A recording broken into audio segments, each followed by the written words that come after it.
Assalamualaikum warahmatullahi wabarakatuh. Perkenalkan, nama saya Yandian Junior dari kelas 2D Penyas, NPM 19219150. Pada kesempatan ini saya akan menjelaskan atau memaparkan materi tentang menganalisis dan mengurai keterampilan gerak. Yang pertama ada pengertian keterampilan gerak. Jadi yang dimaksud dengan keterampilan gerak itu adalah kemampuan untuk melakukan gerakan secara efektif dan efisien. Keterampilan gerak merupakan perwujudan dari kualitas koordinasi dan kontrol atas bagian-bagian tubuh yang terlibat dalam gerakan.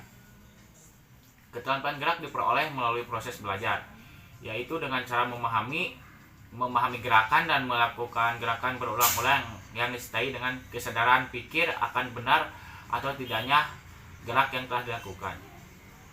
Nah, terus selanjutnya untuk mencapai tingkat keterampilan tertentu, lamanya waktu yang diperoleh setiap individu berbeda-beda. Ada yang hanya memerlukan waktu yang singkat dan ada juga yang memerlukan waktu yang cukup lama, walaupun prosedur dan intensitas belajarnya sama.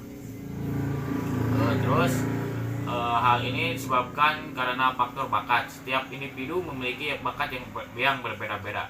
Ada yang memiliki bakat olahraga dan ada yang tidak memiliki bakat juga. Individu yang berbakat olahraga akan mampu menguasai keterampilan gerak dalam waktu yang lebih singkat. Nah, selanjutnya ada klasifikasi keterampilan gerak. Di sini saya akan mencoba menjelaskannya. Untuk membantu dalam memahami keahlian gerak dasar dan melakukan suatu kewajiban, beberapa sistem klasifikasi atau taksonomi harus membuat organisasi keahlian gerak berdasarkan keadaan mereka. Keterampilan gerak kasar dan halus digunakan dalam penyelesaian pendidikan jasmani dan perkembangan gerak, di mana di dalam sistem klasifikasi ini terdapat perbedaan antara keduanya, yaitu perbedaannya yang pertama keterampilan gerak halus. Jadi yang dimaksud dengan keterampilan gerak halus itu gerak yang meliputi gerakan normal dan kemudian disempurnakan dengan menggunakan kekuatan otot yang kecil. Nah, yang kedua keterampilan gerak kasar, yaitu keterampilan gerak yang menekankan pada ketelitian dan tipe gerak dengan memanfaatkan keluasan anggota badan.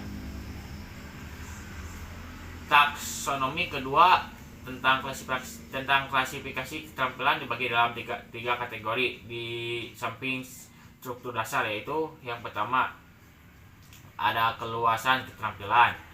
Yang dimaksud dengan keluasan keterampilan yaitu keterampilan memulai dengan mengakhiri suatu nilai. Yang kedua ada keterampilan bersambung, suatu keterampilan gerak yang menyusun angka dalam gerak yang luas, di mana penampilan yang utuh sangat penting untuk mencapai hasil.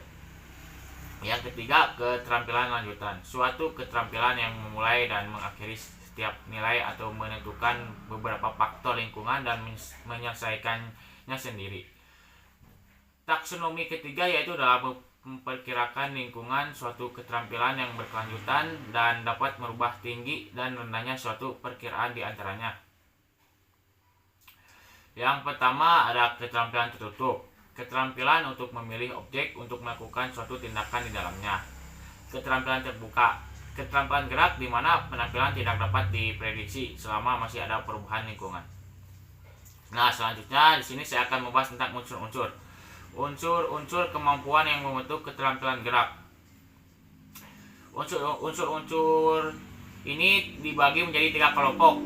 Yang pertama ada kemampuan fisik.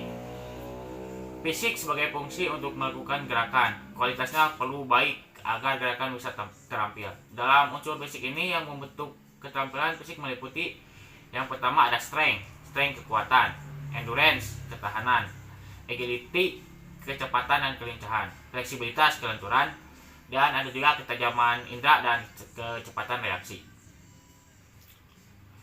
Nah, selanjutnya ada kemampuan mental. Ini sangat penting sekali, kemampuan mental.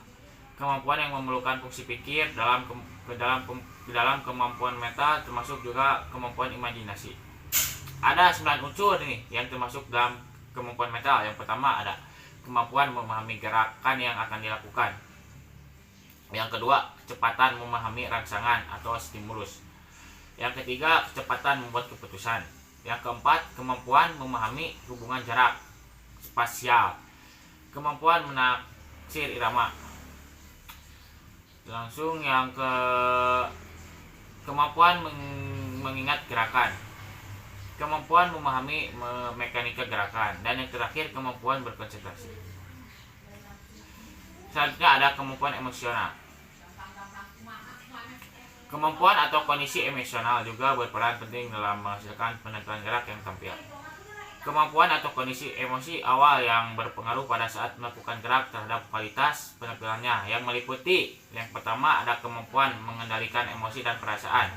Yang kedua ada tidak ada gangguan emosional. Yang ketiga merasa perlu dan mau melakukan gerakan. Yang keempat bersikap positif terhadap prestasi bagian gerak. Sekian penjelasan dari saya. Mohon maaf bila ada kekurangan.